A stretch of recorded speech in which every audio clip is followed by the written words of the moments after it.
This meeting is being recorded. Greetings and welcome to Mount Olympus. I am Hercules Invictus, and today I bring you Hercules and the Space Gods, the UFO entity Enigma. Today's topic is going to be ancient aliens, or ancient astronauts as they were called, and our extraterrestrial heritage. But first, a brief message from Mythic Atlantis, because by exploring the legends and lore of lost Atlantis, we hope to learn from the mythic civilization's epic triumphs and tragic mistakes.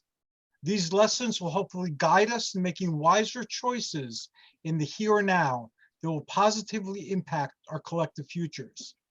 Since Plato first penned his foundational works, many a tale teller has spun a fantastic yarn of long ago times and set it in ancient Atlantis. One of the most recent was a television series that explored the lost continent through the lens of Greek mythology. Epic heroes like Jason and Hercules, along with historical figures like Pythagoras, adventured in a land not unlike Minoan and Crete and revisited the classical legends. Though unseen, Poseidon was an all-powerful presence. Alas, the series was not renewed for a third season, which is unfortunate, as it was leading to the voyage of the Argo, one of my life's guiding myths. But the two-season adventure is now immortalized on Blu-ray, DVD, and via streaming services. Warning, spoilers ahead. We're in season 1, episode 10, The Price of Hope. Where did Medusa go? Can she truly be saved from the curse of Pandora's box? Is the price too high for Hercules to pay? Will Jason and Pythagoras allow it? The Oracle of Atlantis, the inventor Daedalus, and a gangster named Krios provide our heroes with guidance. And we meet Atalanta, the woman warrior, who promises to someday return. And on that, we proceed with our program, and we will start with the legendary, with the immortal Nick Curto. Oh, thank you so much. That's quite an introduction. My goodness. Thank you very much, Hercules. My pleasure. It's always great to be speaking with you and to be exploring life's many mysteries. And there are plenty of them. I'm Yes. finding more mysteries than truly every single day, that there's more questions that come up than answers. And I'm blown away. I don't know about you. I think I do know about you. You feel the same way. There's so much going on, right? So much going on, and at a rapid pace. I never dreamt in my nightmares that this would be happening now, all of what's going on. I know we're living in epic times ourselves, and We are. it brings out our best to help meet the challenges of our day. And maybe they'll remember us in stories someday and tell of our adventures together. That'd be an awesome thing. I think there is going to be exactly that going on. I feel as though we're going to go through a living hell for a while on so many levels, but I do very strongly think we're going to come out much more elevated. I think we're going to come out with much more knowledge of our own selves and the universe. And I think we're going to make connections like we've never dreamt before with our brothers and sisters from other realms. I really believe that now. I believe that as well. And I will be sharing a lot of information that I haven't previously shared in the year ahead. So I'm preparing for that. And I'll talk about that some other time. But I'm really interested in hearing your thoughts on humanity's origins. Where have your explorations led you in terms of what happened on this planet before humanity rose again from savagery, and where we ourselves come from? And that is such an amazing question on so many levels. But you have to start with if you're spiritual, if you believe in the first source and center, if you believe that there is a God or a universal father, whatever you want to call it, I do believe in that. I do. I was raised Roman Catholic. I had a nun for an aunt. So I occasionally would visit her in convent. So I saw that other level of what the clergy was like. And it was actually very surprising to me. And then I realized I needed to explore. So, and this is one of the key questions, exactly what you're talking about now. So I started digging deep, and I started exploring other religions, other spiritual callings. I ended up in the Universal oh God, well, I can't think of the name of it, All Souls Unitarian Church. And with those questions in my mind, and that's where they gave me the first introduction to something called the Urantia book. And after years of reading it, I think it's now the fourth time over. It's 2,096 pages. There's a lot in that book that I feel is relevant. And they're talking about life carriers. They talk about the life carriers that visited planets like ours, and they talk about ours being an experimental planet. That's interesting. That's what they said, that Urantia, which is our Earth, was an experimental planet. And also they said it's very quarantined because of the Lucifer rebellion. So in other words, long story short, they're saying that we didn't get a good deal. We didn't start off equal. We started off in a very negative way. And some of that negativity is still going on right now. So here we go. So if we're going to go down that route, do you see things happening now that are negative, that are Luciferian, that are Illuminati? You bet. You can't help but see them.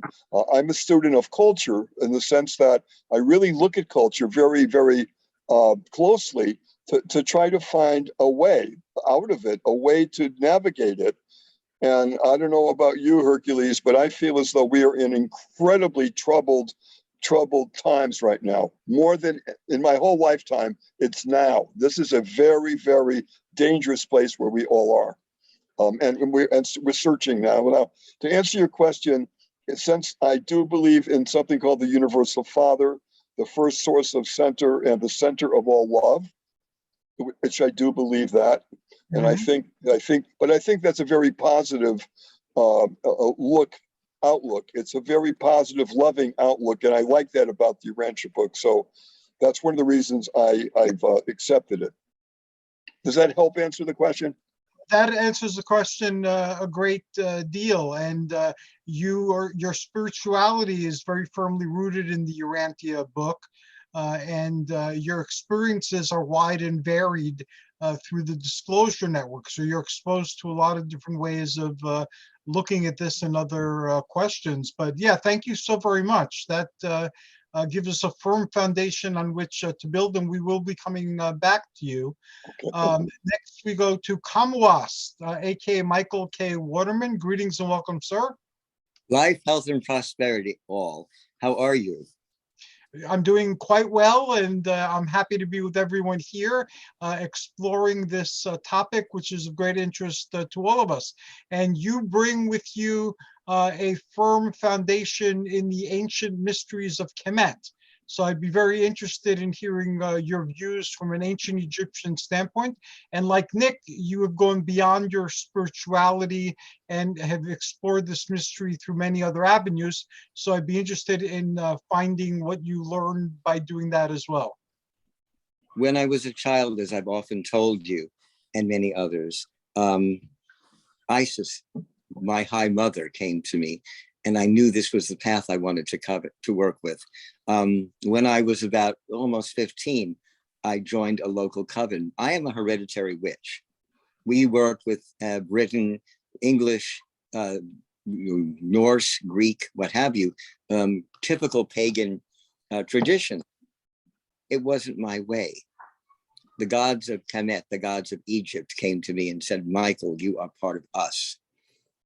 I never revealed before, but when you talk about alien things, there's an Egyptian god, a very powerful one, whose name is Ptah. And as you can see, he's wearing a cap. He's in a mumma form, and he always carries this scepter, which is called a wash staff. It has all the combinations of Egyptian powers together. There was an old group called The Sign. There was a song called I Saw the Sign. They use this. It looks like something you would use on a spaceship to to key in different things. It's got a alien or supernatural, ultra after Earth kind of a thing to it. There are other gods and goddesses in Egypt that wear different dog masks. And this is now the second week of the feast of the cat goddess Bast. And it was said to of the Egyptians that the gods and goddesses wore these heads. It wasn't their actual heads, there were masks that went around them. What if those masks were space helmets? What if they were what the Egyptians thought? Oh, that looks like a bird.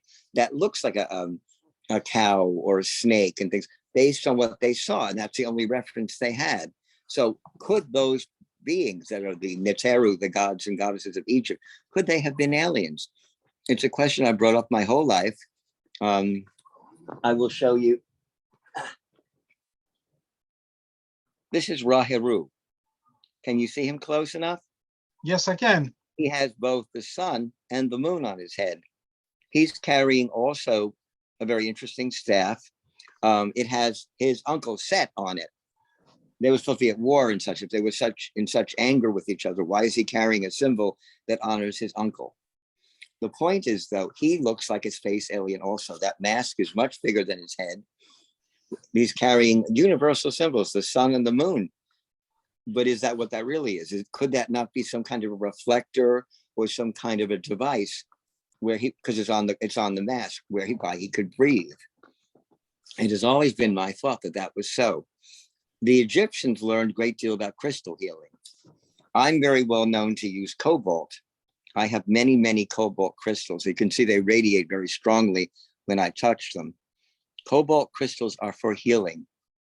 I always wear, a ring of lapis, an eye of Horus that also contains lapis. And these are crushed lapis pieces that are engraved in here in cloisonne. So I know that the healing energy, the blue energy, does actually help people. In Christian times, you have Blue Cross, correct? Not only an insurance company, but a symbol of healing. I also work, as you know, with crystal.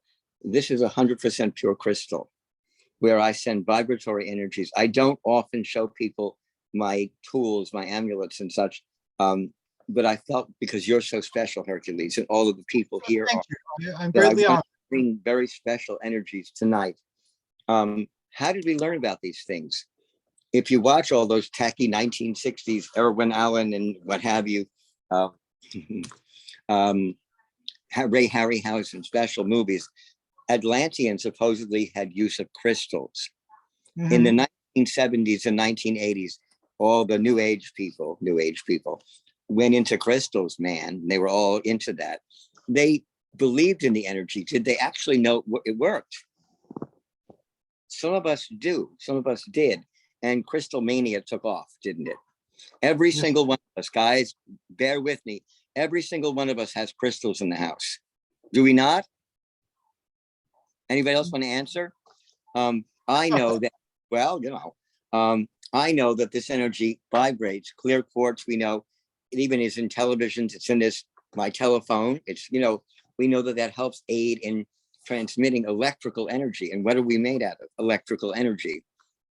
So we know that from ancient times, the Greeks, the Romans, the Egyptians, as far back as even the Mesopotamians, used that energy to harness something. And they say in one of those tacky 70s movies that the crystal energy got too strong and blew up the whole island and it sunk.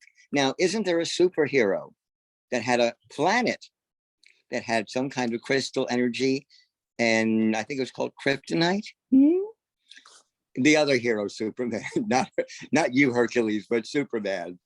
And Krypton in Greek means the hidden, the occult. The word krypton means hidden, right. Occult. So here's what I'm saying. I'm going to equate Krypton to Atlantis. It's very similar. You've got a civilization that's beyond super intelligent and powerful, and they overdid it, and the planet blew up. Thousands of years earlier, Homer wrote about Aquaterra, Atlantis, and they overdid the crystal energy according to some of these movies and people's writing, and it blew up. Also, they say that the intensity of the inner city the crystals, made the island have a earthquakes and crazy cat people running around in that movie, and the island sank. Where did those people go? Some people say Aztec, Inca. Some people say the Egyptians.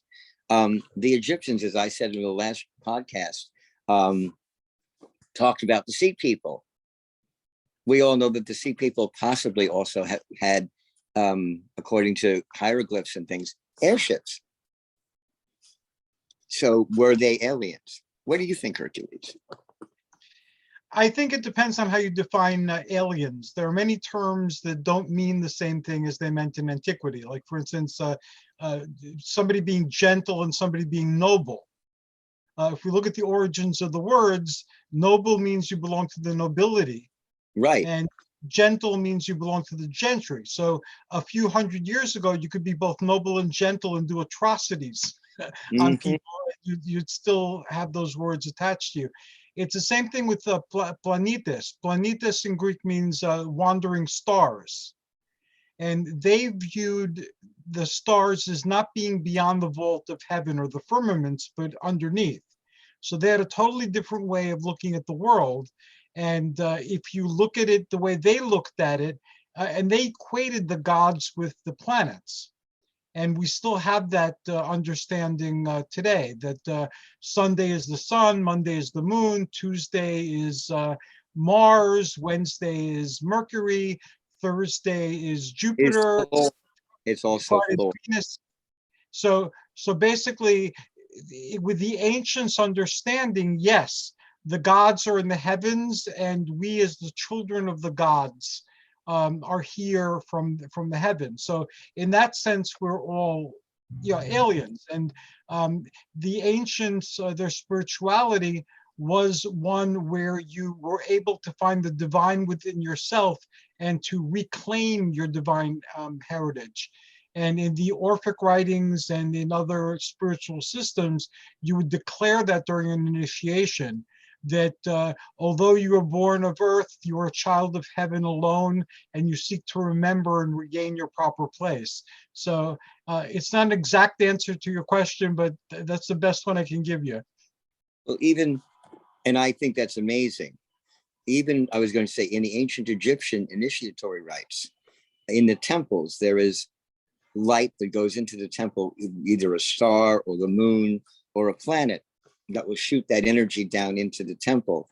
And during an initiation, those things were done so that you would connect with the higher forces from above, sometimes considered the God force, other times considered from beyond. And that was a word they used, from beyond, not saying whether it was a divine being or a living being, but something beyond the scope of humanity as we are right now.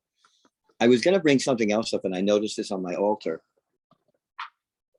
Even in the ancient Orient, now this is a pagoda, okay? It looks like a rocket ship, at least this way in soapstone. We have all different buildings all over the world. The Thai people, the Egyptians, the Indians, but they have all those wonderful spirals up, even the churches. Everything is to shoot up into the heavens.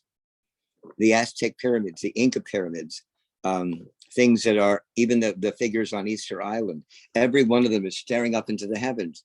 They're not looking down at you, they're looking up. What are they looking at? I think they're looking at the energy to come back down to the earth. Do you know about the tribe in, I think it's in the south of, and maybe it's either Brazil or Venezuela? There's a tribe, an old tribe that worshiped airplanes. Yes, the cargo cults. In the South Pacific too, but this is also something that I know happened in and they worshiped the airplanes. They thought that they were the return of an alien spaceship that they worshipped centuries ago. And then in Egypt, there is a device, it looks like basically a spaceship. And they have the pharaoh and certain high priests and high priestesses entering in this particular symbol and going up into the universe to commune with the gods and goddesses. And I know that you have that in Greece. They could go up and down in clouds, or Zeus could do anything.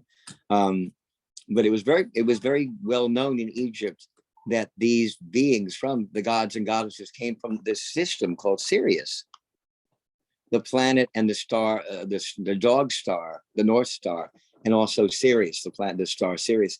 Their system was where the deities came from. You have Mount Olympus, they have the sky, the whole universe. And we know that the Olympians didn't just, they landed perhaps on Mount Olympus, but that's not where they're from. I will tell you a story that is very little known, but it's a story that is been preserved by the Greeks. When the Argonauts landed on Lemnos, which is the island I'm from, they mated with the Amazons and they had children. And when these children grew up, they ruled the island of Lemnos, you know, the children of the Argonauts. Yes. But eventually they were supplanted and they were kicked off the island and they went to Africa. And they eventually intermarried with the Dogon tribe. I know. And the with Dogon tribe is the tribe that has preserved the memory of Sirius A, Sirius B, and so forth. And the Nomo also, off the island of Lemnos, there's a lot of ancient lore in the pre-Greek mythology about the Kabiri, but it's kind of like a mermaid kingdom, and it ties into the story of Hephaestus, who had his volcano forge on Lemnos as well. But the Nomo were an amphibious people. So we on Lemnos knew of the Nomo as well, although we didn't call them the Nomo. So a lot of this information that came out through there ties into the history part of Greek mythology, because Greek mythology is not just about a bunch of fanciful tales. It's memories of things that happened long ago. And archaeology has borne out a lot of these stories over the years. I remember growing up, these tales were mocked, and then they did some digs and they found that no, the stories were actually true. So thank you. You're welcome. You know also that we have in the Louvre, the shrine of Osiris, which belongs in the temple in Abydos. I'm trying, I would like to see the pieces that are part of the Parthenon brought back to Greece as a curse on them because they were taken. Well, this is the altar of Osiris. And they say that there is in that some kind of a thing that is called, well, the Jed pillar, which is the backbone of Osiris. The funny thing about this is that what they found was the materials that are in this quote unquote backbone can't all be accounted for. They're not all in our periodic table. So where are they from? And it's been around for thousands and thousands of years. Napoleon decided it should go back to France, just as Schliemann and other idiots took things from Egypt. The bust of Nefertiti, the bust of Cleopatra. There's a whole, and what is the name of the fellow that took the pieces off the Parthenon? Elgin, the Elgin marbles. The Elgin marbles. That's what I was thinking about. I didn't have enough blueberries today. I'm sorry.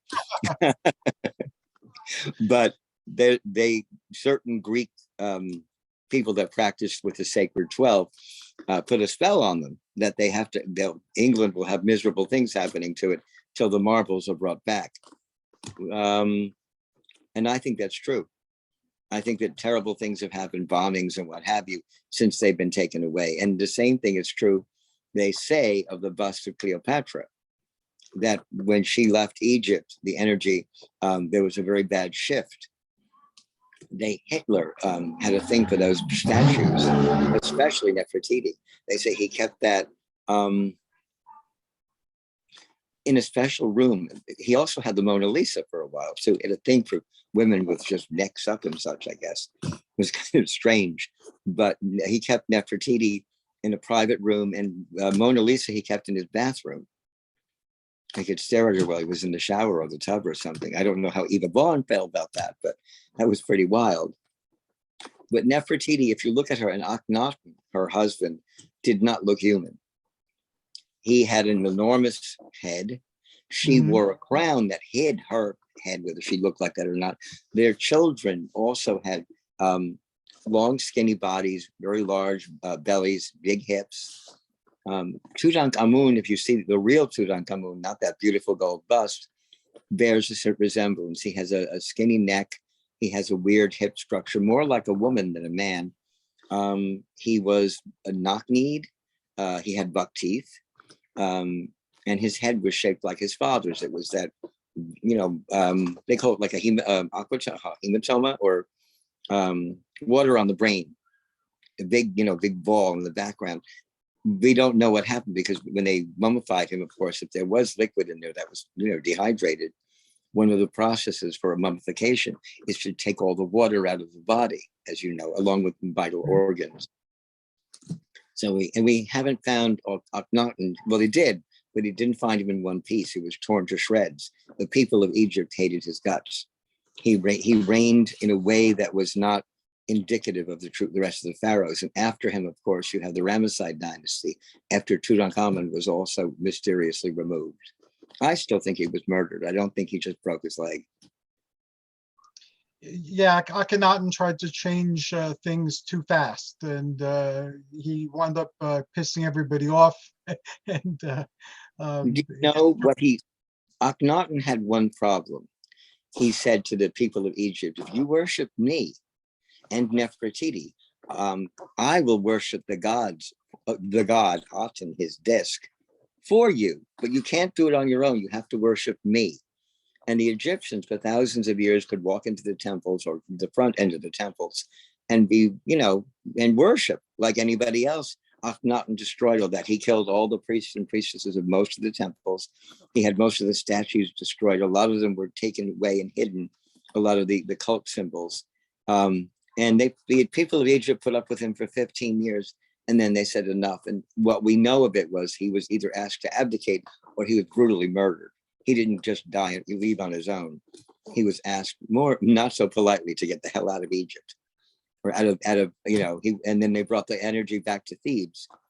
The priest Ai and the general Horemheb and Ramassa, who was, after all, Ramses II's grandfather, routed everybody, and they put things back into what they considered normal and in harmony, in Ma'at, justice, balance with the gods again.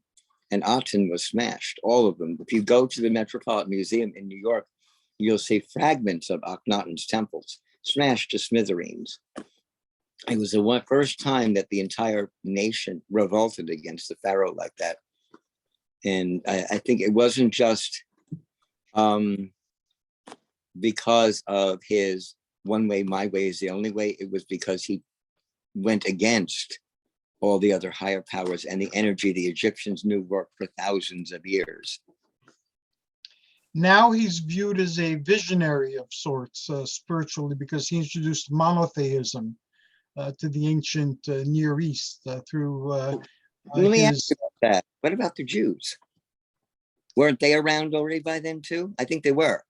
According to this theory, the Akhenaten was first, and that at the time the Caribou, or the wandering Hebrew tribes, had a pantheon of gods, which still survives in the mythology. I personally don't know, that isn't my area of study, but it's one of the theories that I've encountered during my explorations.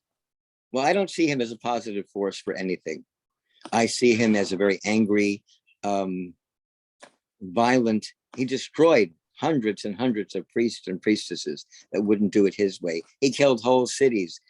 Egypt went basically bankrupt because he was so busy with his disk that he forgot about the country. He went to Akhenaten, his city, instead of Thebes, and he and Nefertiti and their worshippers, which were not many, followed the sun. And I think he had the sun in his eyes, and I think he didn't pay any attention to the rest of the world or his own country. And they finally said, enough with you. I don't see him as a positive thing at all. In fact, of all the pharaohs, he would be one of my least favorites. Tutmosis III, Amenhotep, his father, Amenhotep IV, Hatshepsut, his aunt, who was amazing, and Ramses II are people, and Seti are my favorites, and Cleopatra VII, even though she was kind of a bad girl. We're going to get to Cleopatra in the next Sword and Sandal cinema. Love that. I guess Nick, you're a fan of old movies also. Would you like me to invite you to some of those shows? We look at the old Greco-Roman, Egyptian, Mediterranean epics. Absolutely. Count me in. That sounds amazing. Which Cleopatras are you going to use? Well, I'm gonna basically let you take the point on the Cleopatra episode, since you're an aficionado and you're very attuned to Cleopatra. And I'm gonna invite, I'll invite Nick, I'll invite Brian Walker. Now, say hi, Cleo. Hi, I Cleo. Nice to see have more Cleopatra memorabilia than I know what to do with. you. And Wild. Mark, you also into old movies? Hi there. I like old movies. I like old sci-fi. You know, like some Dave Earston still's my favorite since I was a little kid. We have a retro sci-fi cinema show too that's been going on for months now. That's also in this coming week. This coming week we have Sword and Sandal Cinema and also retro sci-fi and horror cinema. So I'll invite you to those, and if you're interested in whatever we're going to be talking about, you're more than welcome to. And these things do blend together. There are I've been lately with my Mythic Atlantis series. I'm going back to movies and TV shows that show how this lore is preserved and shared in our society. So we no longer have storytellers, but we have the televisions and things like that. And somebody has a commercial running on the radio. Sorry. I'm sorry. Turn it off, John, please. I'm sorry. It's okay. Sorry. No problem.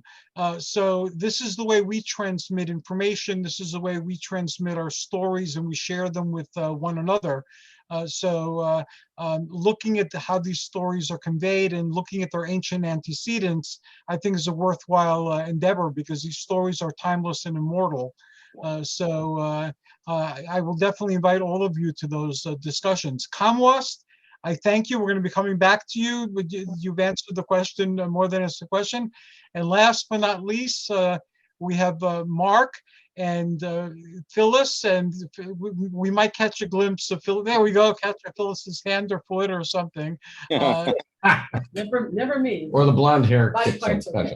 Blonde hair, yes. May I ask a question? How many hands does Phyllis have? Because I don't know. 2? There's 2 that I'm seeing. Is that all of it, Phyllis, or are you concealing anything? Well, in this lifetime, I've only got 2. Okay. All right, fine. Thank you. Phyllis used to be an Indian goddess. She had 8 or 9 hands. I know. I was thinking. I was gonna joke, but she's her own applause, Charlotte. Thank you. We're talking about aliens. We're still right? talking about aliens, I think. And UFO. Fascinating. Okay. Yeah, I mean, we're going to Atlantis and all that. When I worked on this planet before dinosaurs and then with dinosaurs, and then during the Atlantean time, so we brought forth as a gift the crystal skull. As an Etherean, we created a body to come in and walk on the planet with. So we're around 8 feet tall or so, or maybe more at times, and we would work with the people. So we brought some of the information as well. They already had some on crystals because they were working with it, but they had amazing stuff, some beyond what we have today. But they got a little dangerous with their scientific studies, and that's what happened, also causing earthquakes and things that happened with that continent. It was known as, from what we're saying on the cruise we're talking with, at that time, remember how they call Ireland the Emerald Isle? Yes. Well, Atlantis, the continent, was very rich with green a lot, and it was known as an emerald, almost emerald continent of that sort. Well, there was sand and beaches too. I don't know if people even know that, and the giantness of it. It was bigger than America and the continents we got here. So America's part of it. And, like Eastern coast here is part of it that sunk out in the Atlantic Ocean. Cuba's still remnant, and some of the little islands that come up. So we know there's pyramids and there's other things, and Nick showed the map to me. We talked about and it was wonderful. I'd like to really see it again. We have to see it again, really work with it. Little small. But there are spots that really glowed for me, but I was pointing some to Nick, and we saw that there was an underwater, deep down pyramid someone else saw or telepathically saw. So they're down there. And the part, remember when the continent kind of broke up and sank over a number of thousands of years too. It didn't just happen like crunch and all go down. It was breaking in times and sinking, so we had pieces left. But the final end came with the scientific people, similar to what we have today, who want to do nuclear things and all that. Those kind of people reincarnate back. So that's what's happening. But that's some of the scientists that were there, because I always knew that as a kid. I said, oh, the same ones are back. Oh, no. You know what I'm saying? Because you saw what was going on with World War II, World War One. Was those kind of scientists, those Well, kind of especially when people. we got the bomb. And the bombs, yeah. And remember, even Einstein, even those guys were back there. But he was a good guy. So even now, when Einstein was here, he recognized the flaw of what was going on with the bombing and the hydrogen bomb and all that. So it's almost like he had he came through again, brought information, and then realized, got to stop. And he was against that. Same with Nikola Tesla. Nikola Tesla was a Venusian, and he was coming into the body form he had. So he came back, he came in from Venus as a reincarnation, let's say. But his soul was also in that ancient time. So we had a lot of the geniuses come back, those people that worked with that energy. And you could see the energy with Nikola Tesla. He was working with it. And I'm talking to you right now, not from me, but from the crew and my memory being there at that time. We had massive structures, and they were beautiful crystal structures that they created with lots of bricks and rock and stone like that. Used a lot of gemstones and a lot of cobalt, Michael likes. I love cobalt too. So a lot of cobalt, emeralds, and those we know as rubies and jasper, what's the other, citrine, all these different ones were used for healing frequencies to come in. And we knew some people that did baths or hot tubs or things that built these things on Earth, a couple years back, 20 years ago or so. And I was talking to them about how in ancient times, we'll call it Atlantis, at that time, we were bringing them information about how to make these amazing, beautiful baths or showers or tubs. Everything could be used like that, like a big walk-in thing. You could step over, still be a tub, but it could also be a shower, and you could sit in water.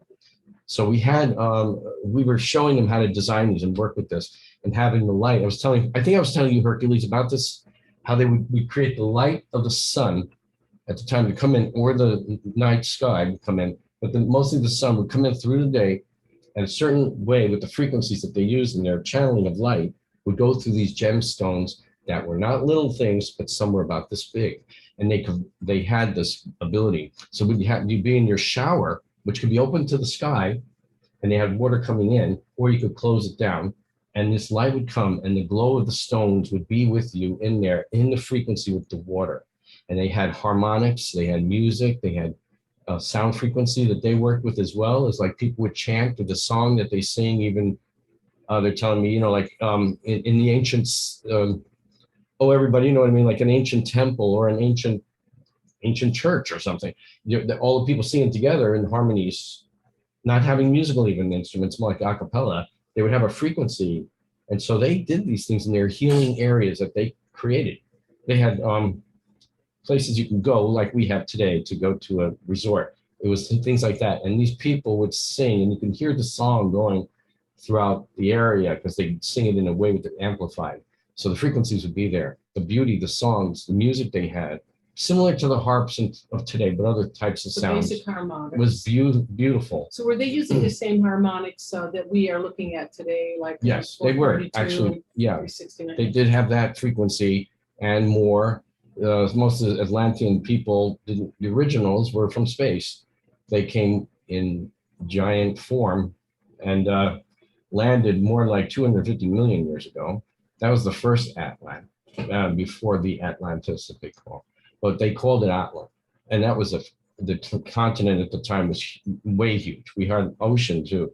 But those were the first ones. And that's where the ancient flip of the planet a couple times, brings up these giant steps that people over 30 feet tall would walk on or more from the ocean and everything. So these are ancients, and like they always created everything with stones and everything, but everything on top that they would create, they would either dematerialize when they left or let it just go back to nature because they worked with what was on their planet, the planet they're visiting. And like Nick said, because we know this is true, this planet system, especially this Earth though, the planet system, mostly this planet Earth was like a quarantine because of other things that were happening on the Earth, not just the fallen information that we all know about. The fallen was the first plane, but the Earth had other things going on. It was always known, and as a little kid, I used to tell my parents, you know, this was a test tube, this place. It was like a science lab of all different types of things going on. You'd have different species and different things, all the people, other people that are now extinct and not here anymore, including they were doing experiments, we know. They like to blame the Atlanteans for doing experiments and making human animal things. But you know what? There was other beings, other ones who were doing stuff like that. And they might have been working with some of the scientists later on. They were trying to create, like today, we hear about what they try to do. Hybrids. And that's against the rules on the other side. So they're playing against the rules. What you're but saying, what's against the rule of the is, infinite creators. is mixing species. Yeah, just doing things Yeah. and trying to create their own life and messing around with it to create slaves or to create like, you know, drones, almost like creating humanoid slaves or something. And I don't go into Egypt too much because I didn't study Egypt because I visited it a little bit, just a little. But You mean as an as an extraterrestrial? extraterrestrial, yeah. We flew over, but they were always, usually the ancients always thought the spaceships were the gods or something coming through. And they use that sun frequency, that look of the sun, because the ships look like suns when they're out there. They look like stars, or they look like my favorite little stone here. One of these. There we go. One of these kind of looks. And I know you guys might be interested in this. Michael, this is a crystal that's raw and natural. Look at the many facets on it.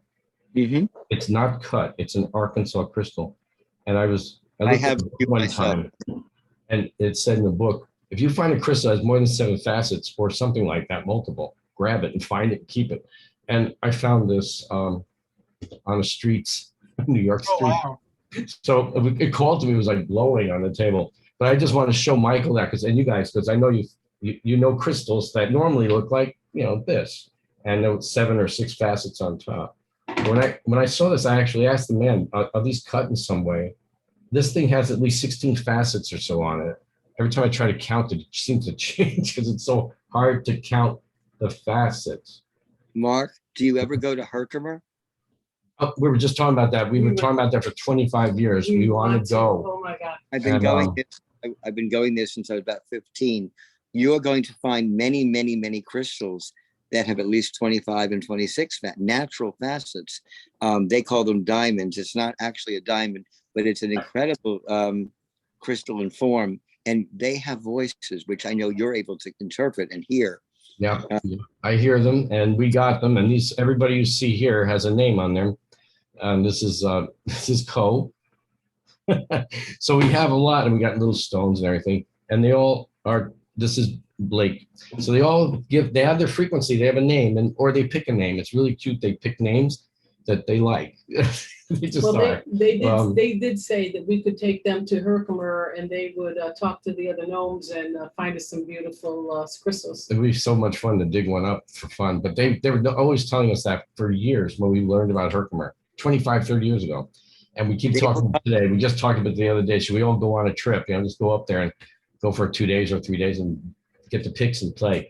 About our little buddies though, what do we got here? Anything to show our friends? I didn't know what we were really going to be talking about. Well, since Nick saw the crystal skull that we showed, this is photos of the crystal skull that Right. we in Canada with Anna Mitchell Hedges, and her friend Anna was there at the time. That was her roommate. I had a vision for a week and so before going where I saw the whole thing was going to happen. And at the time we went, it was like 5 feet of snow. So you couldn't read mailboxes. And we're up there looking around with other people driving the car. And I kept saying in my vision dream, out of body, not a vision dream, out of body, the living room was on the left. There's a big window. most of the houses we saw living rooms on the right. So we went around a cul-de-sac in the area, and there was one house over there with the windows on the left. I had said, that's the house that looks just like what I saw. We pulled up, looked at the mailbox, the snow covering most of it, and it said Hedges. So we had it. So Phyllis and I walked up to the door, and this is the way I saw it in my out of body. Walk up to the door. I've told Nick this story. Anna opens the door, ring the bell, and I told Phyllis, the skull is going to be on a coffee table on the left side in the living room. When they open the door, they'll see a doorway to the living room. She opens the door. Anna answers, and Anna Mitchell Hedges answers, and her friend Cynthia is standing next to her. And in my out of body, I saw a person, but I didn't know who she was. She backs up, and there is the doorway to the living room with a coffee table and a crystal skull on it. Everything was coming exactly as it was. So I handled the skull like it was, I was allowed to pick it up, and it had, to me, with the jaw, I'm holding this crystal skull, walking around with it. It absolutely, like here, that was a friend that we took who was blind, and I was holding it like this, and it was had hardly any weight to it to me. And the guy that was a cop that was with us, a girlfriend and boyfriend of the people we brought over, says to Anna, is that okay for Marc to do that with that ancient artifact? And I heard him in the back, and she says he could do whatever he wants to it. He's part of it with it.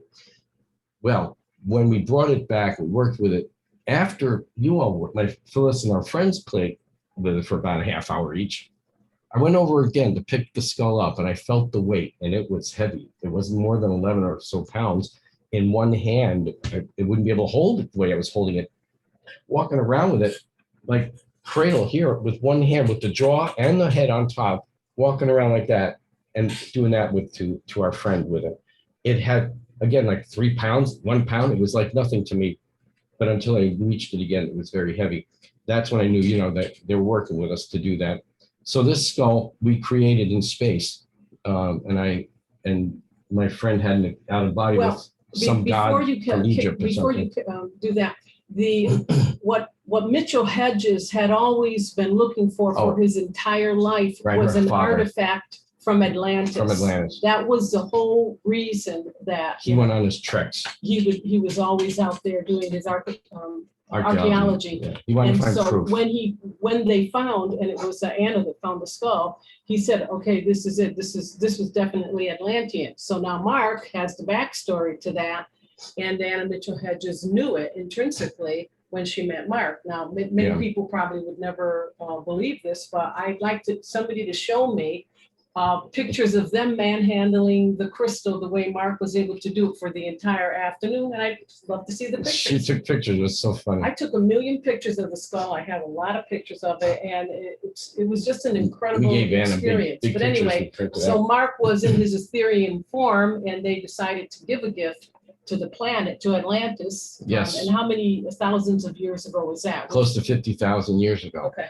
So, you want to say 50 to 30, it's in there. So this skull is very ancient. And when we got it was in the ancient areas known today as where the ocean was still coming in places where we had the Bermuda Triangle to this day. That's where we went down into the ocean, got a chunk of crystal out of an ancient caves down there, this ancient stuff way down deep.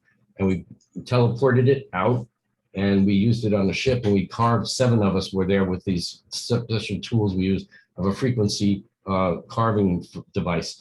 It's like carving clay, but we're using it a different way. So what the part of the skull, I know people are going to go, whoa, that's crazy. But the part of the skull I worked on was the eye sockets and the cycloidal bones. And others worked on the bones and the cheek, underneath the teeth and everything in the jaw. And they made it unhingeable. They did that. It's very fragile. That jaw is very thin. So it's very fragile. So it's interesting. When I met it, the skull says to me, you're the first to come back to me. And I went, well, I guess I might be the only one coming from the ship because there were 7 of us up there. So a god of some sort of, which ones, came to our friend and said to contact me, and she had not known who I was. But that's another story. She found me out of the blue. Then God came to her and said, find Marc Brinkerhoff. This is Long Island. So she had never heard of me. So she called numbers, found Spiritual Frontiers Fellowship in Long Island. I gave a talk there in 1977. And they said, the only Marc Brinkerhoff we know lives from upstate. So she called upstate, got my dad at the time, we're all passed on, and he told her where I live now. So we talked on the phone. So that's the story that her friend, God friend from Egypt times, told her. And he said, March from space, he helped create it. Contact him, he'll work with it with you, and you could maybe work on your eyesight, because she was diabetic blind person, she couldn't see. Well, we don't think. And that's how we went out. I don't know if she's still here. I haven't heard from her. I think the takeaway on all of this is that, yes, Hercules knows, from personal experience that his ancestors, and probably himself as an aspect, were extraterrestrials who Yes. came to this planet to try to help out and to rebuild after who knows which cataclysm. Oh, many, yeah. And this it's going to planet's- happen again, folks. It's Yeah. about to happen again. And there's I- some people that are very famous out there saying that, oh, no, nothing's going to happen. Nothing's gonna happen. They're saying, oh, it's gonna be all fine. Now, well, you know what, and a lot of people praying white light and frequency to planet Earth, and that's nice for Mother Earth, but that frequency and what's working on the planet is not changing the frequency really that good as much as we want to. So, But we yeah, just- last thing I meant about Anna Hedges, I forgot, is when she turned around to walk down the hall in my out of body, she had a hair clip right in the back of her head with long hair and gray hair. So when we met her, she had short hair to here. So I told her, I was in the kitchen with her, and I said, I had the out of body. She always meets people out of body, she said. She said, I didn't remember you, but I do know you're familiar. I guess I don't remember my dream that night. I said, well, it was about a week and a half ago, and you had long hair with a clip. And she goes, when? A week and a half. She goes, I just cut my hair like 4 days ago. And as we're talking, on the kitchen sink in the window there was the clip, or the hair clip she kept. I said, Anna, that's the clip I saw on your head. She goes, that's how my hair was over a week and a half ago. She was blown away that the out of body occurred like that. But that's just part of it. That Anna is amazing. And we talked for half hours on Christmas. Well, we stayed in She was contact with her for really years. interesting with this stuff. But I think that since we were talking about aliens, we had initially thought that what we would say, and I just want to jump in there and Yeah. say it, that no matter what you're talking about extraterrestrials that are coming from multiple levels of consciousness, not just first level like we're Or, on yeah, here. frequent places. So some of them are more invisible, more light oriented, or when I say light oriented, I mean just basically invisible to our spectrum. Yeah. But and so because of the planetary reset that we probably have on our, at our back door in the next 10 to 20 years, probably 20 years or a little It bit could be, more. but there's a reset coming for the system as our sun is going through changes. This happens every 10 to 12 to 13,000 years within those cycles. Even those floods were parts of cycles.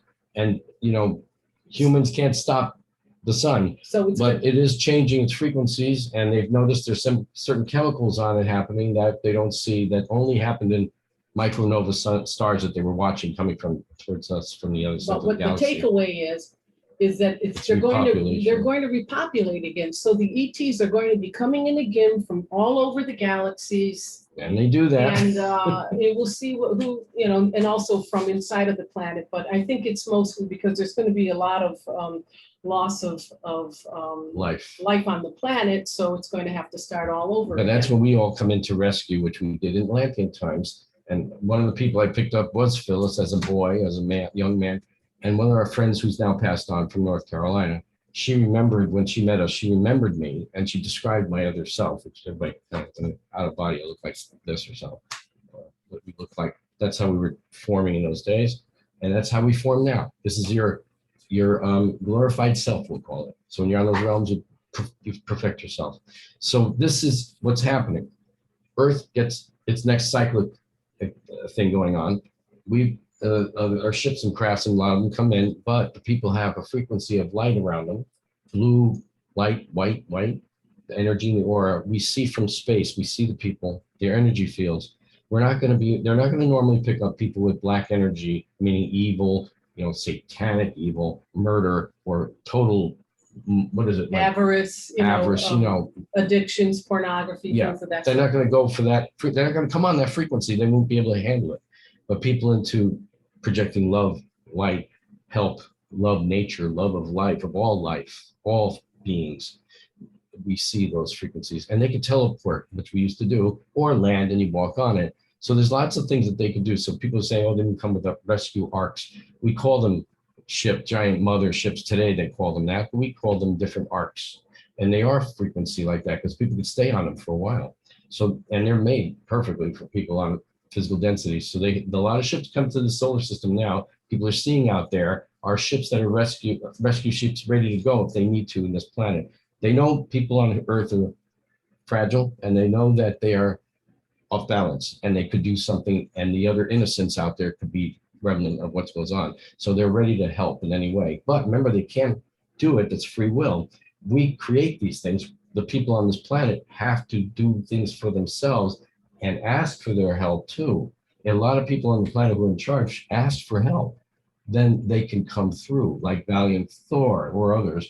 But remember, we can't do it for them. That's the almost Star Trek, the whole thing is Star Prime Trek with the directive. Prime Directive. It's true. It's sort of like that. When the planet system or they are asking for help, they come in. So the planet system is asking for help. Earth people, some of them, most of us, right, are asking, can you guys come and help us? But we have to still work on it ourselves. So by working on it, and as you all know, everyone, we work on it with love, with the infinite creator. We work on raising our frequencies around our bodies and forms, as well as all asking for the life forms as a planet to get higher in frequency. And that's projecting all of our love, and as well as that light frequency everybody wants to project out there. You got to see it and ask, and I will, right? You got to do that. And these beings, when they come in to repopulate, they're coming from other places. But these people that if the ships take them up, we bring them back to certain areas where they can work again as the planet cools down and does its thing, before it's populated. And there I'm going to have to pause for today. It's to be continued. And Atlantis is spinning off into its own show. There's going to be an Atlantis panel. There's going to be Atlantis shows because, as you've pointed out earlier, we are the Atlanteans reincarnated, or there are a lot of Atlanteans who were there who are now here. And we have an excellent opportunity not to make the same mistakes, to actually learn something from having done this before, to do something different, and to create a different outcome, and hope it doesn't come to the resetting. And those of us who are channeling love, we're eternal optimists, so we don't give up until there's nothing to give up on. So that's going to be the focus of yet another series that's springing from this a little later in the year.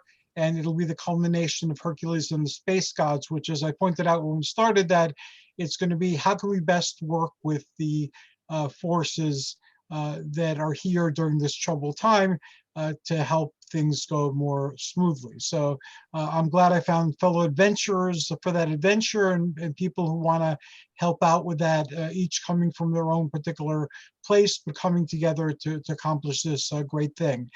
We have enough time for last minute thoughts and as we close, and also contact information.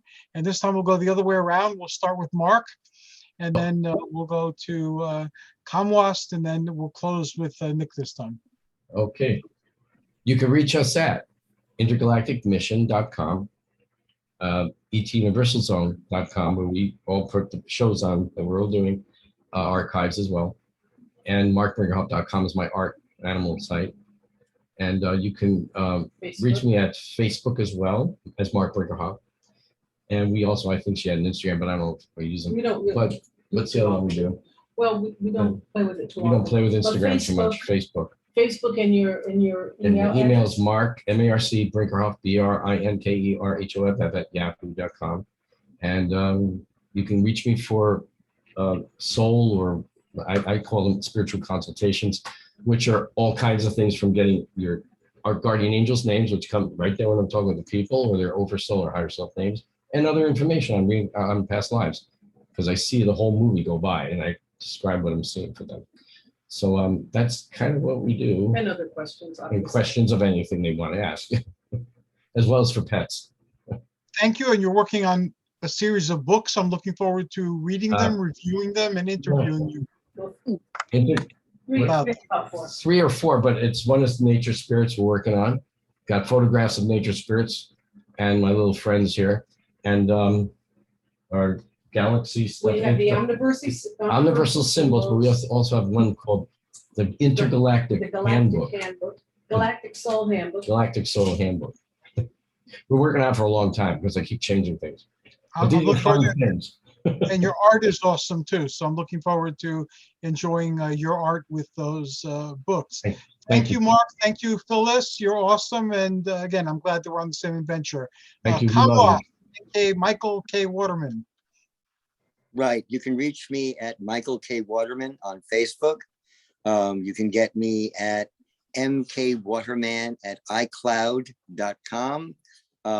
I am also I'm phone a wizard. So you are 516-650-3691. I am a sculptor for personal ushabtis. I make spirit statues that you can use now rather than when you pass on. And I teach, of course, ancient Egyptian magic, ritual, and tradition. And I'm looking forward to seeing anyone that's doing things. You know that we are also working on building a sanctuary, a temple, and we are looking for people who are interested in helping that way also. So the easiest way to get me is, as I say, Facebook, Michael K. Waterman, at Facebook, I guess, .com. I do work on Instagram. I do Twitter and those things. Facebook, I find better. I have a huge following. Something must be doing something right. Let me know what you want to do, what you're looking for. I also work with a spiritual guide whose name is Saran Siti. Many people have worked with me on that since about 1977. I was with and by the way, I also got involved with the Crystal Skull when it was in 1985. It was at the Edgar Cayce Center, and I was able to touch it also. My guide's name is Saran Siti. He is a celestial keeper of a library in Kenti Amenti, Egyptian's heaven, and he will answer questions for you. I do as a trance medium, and it's very important that we work that way. So I'm looking forward to anyone who needs me, and blessings to all of you. And to you as well. And Michael will be joining the both of you and having a podcast in the first week in June. And then subsequently on the first week of every month thereafter. So we'll be getting his perspectives a lot more and his insights gracing our shows a lot more. Thank you very much, Khamuast. And last, but certainly not least, go ahead. I'm sorry, I cut you off. Hercules, I should shut up. No, it's okay. And last but certainly not least, the immortal Nick Curto. Oh, thank you very much. The simplest way to do it for me to contact me for questions or comments, welcoming both of that, would be my email address, which is NICKNYNY1, and that's the numeral 1, not ONE, at gmail.com. I'm going to repeat it, NICKNYNY1 at gmail.com. And for the Urantia book readers, I've designed a prototype for a Urantia center. I had some visions of what it might look like, and I've contacted people to help me with that. And right now on the internet, if you go to Urantia Center, I believe it's .com or .org. They changed it, so I'm not sure, but URANTIACENTER dot. It's either ORG or COM, but you'll see not only a quick video, but also a PowerPoint where it gets very specific about what the domes that I've envisioned would look like, how they're laid out, and an overall view of what the Urantia Center someday in the future might look like. I'm very excited about that, and I would love comments about that. Awesome. Thank you very much. I'm going to close as we opened with a very quick visit to Mythic Atlantis and our popular culture. Let me get there.